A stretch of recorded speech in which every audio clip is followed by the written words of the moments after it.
Hello everyone, welcome back to our channel that is Ayurveda talks. और आज हम इस वीडियो में बात करेंगे for the first year students की लैंग्वेज कैसे सिलेक्ट करें, या फिर कौन सी बुक प्रेफर करें, या फिर कौन से ऑथर की बुक ले। So let's solve all this doubts of your in this video. तो सबसे पहले आपका ट्रांजिशनल क्यूरिकुलम तो हो गया होगा, ऑलमोस्ट सभी कॉलेजेस में ये 15 डेज का ट्रांजिशनल क्यूरिकुलम होता है, जिसमें आपको सभी सब्जेक्ट्स के लिए इंट्रोड्यूस किया जाता है। बीएमएस में एक्चुअली होता क्या है, बेस क्या है, तो ये जो सभी चीज़ें हैं आपको इस ट्रांजिशनल क्यूरिकुलम में एक्सप्लेन की गई होंगी। तो शॉर्ट में मैं आपको इंट्रोड्यूस कर देती हूँ कि कौन से सब्जेक्ट्स आपके लिए फर्स्ट ईयर में होते हैं। तो वो होते हैं संस्कृत, अष्टांग हृदय, पदार्थ विज्ञान, एनाटॉमी, फिजियोलॉजी और चरक संहिता। तो ऑथर्स की बात हम ज़रूर करेंगे, लेकिन उससे पहले हम डिसाइड करते हैं कि लैंग्वेज कैसे चूज़ करें। तो उसके बारे में पहले हम बात करते हैं। लैंग्वेज चूज़ करते वक्त सबसे पहली चीज़ जो आपको करनी है वो है कि टाइम ले लो। लैंग्वेज चूज़ करने की टाइम ले लो, जल्दबाजी मत करो, प्रॉपर इन्फॉर्मेशन निकालो। जो अपने एक्सपीरियंस सीनियर्स होते हैं उनकी राय अब ज़रूर ले लो, क्योंकि जो ऑल इंडिया से बच्चे आते हैं उनके लिए थोड़ा मुश्किल रह सकता है, ऐसा उन्हें लगता है, लेकिन ऑल इंडिया के जो सीनियर्स होते हैं उनसे पूछकर ये जो सारी दिक्कतें हैं वो हल हो सकती है। तो टॉकिंग अबाउट द लैंग्वेज, तो जो लैंग्वेज का क्वेश्चन है उसको हम सबसे पहले सॉल्व करते हैं।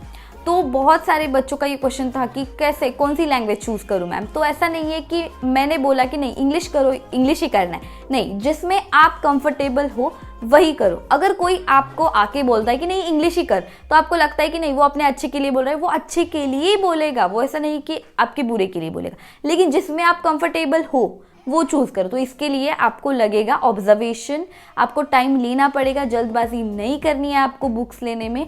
और आप सबसे इम्पॉर्टेंट आपके जो सीनियर्स है जिनका एक्सपीरियंस है ऑलरेडी इसमें, तो आप उनकी राय ज़रूर ले सकते हो। कैसा होता है कि मैं जब कॉलेज में आई थी तो मैंने पूछा था मेरे सीनियर से कि I am a convent student till 10th और 11th 12th में तो मराठी का कोई संबंध ही नहीं आता है नीट के लिए। तो मैंने उनसे पूछा था कि नहीं मराठी में शायद मैं नहीं लिख पाऊंगी। तो उन्होंने मुझे बोला था कि नहीं, मैं खुद एक कॉन्वेंट स्कूल की स्टूडेंट हूँ, लेकिन मैं मराठी में ही पेपर लिखती हूँ, क्योंकि ये जो है ऑब्स्टेकल्स फेस करने पड़ते हैं। तो उन्होंने मुझे एक्सप्लेन किया था।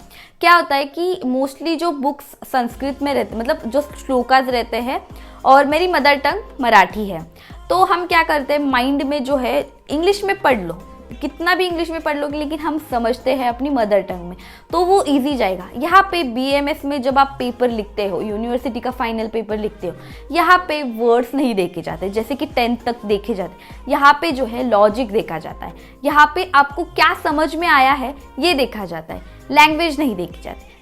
मैं लिखूंगी कि नहीं ये ऐसा होता है, वो वैसा होता है, फिर ये ऐसा हो सकता है, बात में ये चीज़ें हो सकती है। अगर मैं ये मराठी में भी लिखूं, हिंदी में भी लिखूं या इंग्लिश में भी लिखूं, इसका कॉन्सेप्ट ही देखा जाएगा। तो लैंग्वेज जो है वो कंफर्टेबल होनी चाहिए अपने लिए, पेपर राइटिंग के लिए। क्योंकि क्या होता है कि जब हम पेपर लिखते हैं हमारे पास टाइम बिल्कुल भी नहीं रहता है, और यहाँ पे पोर्शन इतना वास्ट रहता है कि सभी चीज़ें हम रट्टा नहीं मार सकते हैं जैसे कि हम 10th तक करते थे। तो यहाँ पे आपको हर एक चीज़ समझनी ही पड़ेगी, और हम समझते हैं अपनी मदर टंग लैंग्वेज में ही। तो मैंने डिसाइड किया कि नहीं, Marathi will be the best language for me. लिखने में थोड़ा बहुत प्रॉब्लम आ सकता है, लेकिन प्रैक्टिस करूँगी तो वो भी हो जाएगा, and it is much easier for me now in the last year. मैंने मराठी लैंग्वेज चूज़ किया, मुझे ऐसा नहीं लगा कि कुछ गलत किया। तो अभी डिस्कस करते हैं बुक्स के ऑथर्स के नाम। तो मैं आपको उससे पहले बताना चाहूँगी कि मैं जो अभी नाम बता रही हूँ वही लेना है, ऐसा बिल्कुल भी नहीं है। आप इसके रिगार्डिंग भी रिव्यूज ज़रूर ले सकते हो। Just note down this books, क्योंकि मैंने ये बहुत ज़्यादा इन्फॉर्मेशन वगैरह निकाल के ये बुक सिलेक्ट की है, क्योंकि हमारे टाइम पे जो सिलेबस था अकॉर्डिंगली उससे अभी थोड़ा अलग है। तो बुक्स जो एडिशंस है वो सभी नई है। तो ये जो है इन्फॉर्मेशन निकाल के मैंने थोड़े बहुत बुक्स आपके लिए चूज़ किए हैं, तो आप ये ज़रूर प्रेफर कर सकते हो। लेकिन उससे पहले मैं आपको फिर से बताना चाहूँगी कि इसकी राय, इसका रिव्यू और उसके कंपैरेटिवली 2-3 बुक्स देख लेना, और जिसमें आपको कंफर्टेबल लगे, जिसकी लैंग्वेज आपको आसान लगे, वही चूज़ करना। तो सबसे पहले आपको मराठी ऑथर्स के नाम में बताऊंगी। तो संस्कृत के लिए जंबगी पार्ट 1 and 2 आप ले सकते हो। फिजियोलॉजी के लिए, मॉडर्न के लिए हिंदी, इंग्लिश और मराठी सब लोगों के लिए चलेगा, दैट इज सेम्बुलिंगम, क्योंकि इसमें मॉडर्न पार्ट है। और एनाटॉमी में BDC, that is BD Chaurasia, ये भी इंग्लिश, मराठी और हिंदी सब लोगों के लिए। फिजियोलॉजी आयुर्वेदा पार्ट के लिए जो आप मराठी में लिखना चाहोगे वो Ranade and Choubey part 1 and 2, okay.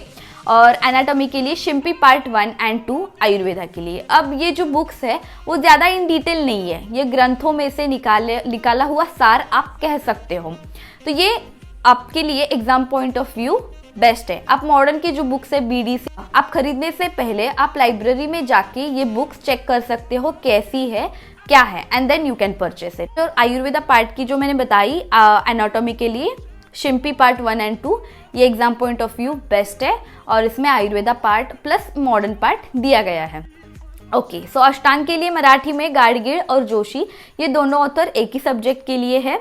और फिर दूसरा बुक जो है वो बाबा साहेब पाटिल का है। देन पदार्थ विज्ञान के लिए फिर से बाबा साहेब पाटिल है, फिर भटकर है और बागड़े खापर्डे, ये 3 बुक्स है। ये तीनों लेने की ज़रूरत नहीं, लेकिन इसमें से जो आपको अच्छा लगे, कंफर्टेबल लगे लैंग्वेज, वो आप ज़रूर ले सकते हो। क्योंकि कई बार क्या होता है, हम बुक लेके आते हैं, लेने के बाद में हम किसी और की बुक देखते हैं और फिर लगता है कि नहीं ये बुक ज़्यादा अच्छी है मेरे बुक से, इसमें से ज़्यादा मुझे समझ में आ रहा है, या फिर इसकी लैंग्वेज थोड़ी बहुत आसान है, मेरा ये बुक लेने का डिसीजन थोड़ा गलत हो गया, ऐसा लग सकता है। क्योंकि मेरे साथ ये हुआ था फर्स्ट ईयर में, मैंने आयुर्वेदा पार्ट की ऐसे एनाटॉमी की बुक ले ली थी जल्दबाजी में, और अभी तक मैंने वो रीड नहीं की। थोड़ा उसमें एक्सप्लेनेशन कम था, थोड़ा कुछ तो दिक्कतें आ रही थी मुझे पढ़ने में, तो मैंने एक दूसरी बुक मेरे फ्रेंड की देखी थी, तो मैंने वही ले ली नेक्स्ट डे जाकर। जो दूसरी बुक मैंने ली थी वो ज़्यादा अच्छी थी। तो जल्दबाजी मत करो, टाइम ले लो, अभी आपके पास टाइम है, आपके एग्जाम्स तो आने वाले नहीं है, थोड़ा टाइम ले लो, थोड़ी लैंग्वेज वगैरह डिसाइड करने में खुद के लिए टाइम दे दो, समझने का ट्राई करो, सेल्फ एनालिसिस करो, यहाँ पे टाइम लेना इंपॉर्टेंट है। तो ऑल इंडिया कोटा से जो बच्चे आते हैं वो अगर इंग्लिश में लिखना चाहते हैं, मोस्टली इंग्लिश में ही लिखते हैं, तो उनके लिए मैं सजेस्ट करना चाहूँगी अष्टांग हृदय के लिए आर विद्यानाथ, और फिजियो के लिए शिव प्रसाद चिपलूनकर, और पदार्थ के लिए वैभव दादू, और एनाटॉमी फिजियोलॉजी के लिए तो मैंने बताया, मॉडर्न पार्ट के लिए सेम्बुलिंगम एंड एनाट के लिए बीडी चौरसिया। अगर इसके अलावा और अगर आपके कोई डाउट्स है तो आप श्योरली हमें कमेंट बॉक्स में कमेंट कर सकते हो, will try our best to give you the best. तो रह गई बात संस्कृत की, कि संस्कृत क्या है, सब्जेक्ट कैसा है, मतलब बहुत बड़ा क्वेश्चन मार्क रहता है। बहुत बच्चे ऐसे रहते हैं कि मैम मेरे 10th तक संस्कृत नहीं था, तो मैं कैसे करूँ, क्या करूँ, ट्यूशन्स लगाऊँ या नहीं लगाऊँ। तो ये डाउट जो है ऑलरेडी हमने पिछले वीडियो में कवर किया है, लेकिन इन शॉर्ट मैं आपको बताना चाहूँगी कि ऐसा नहीं कि ट्यूशन लगाना ही पड़ेगा।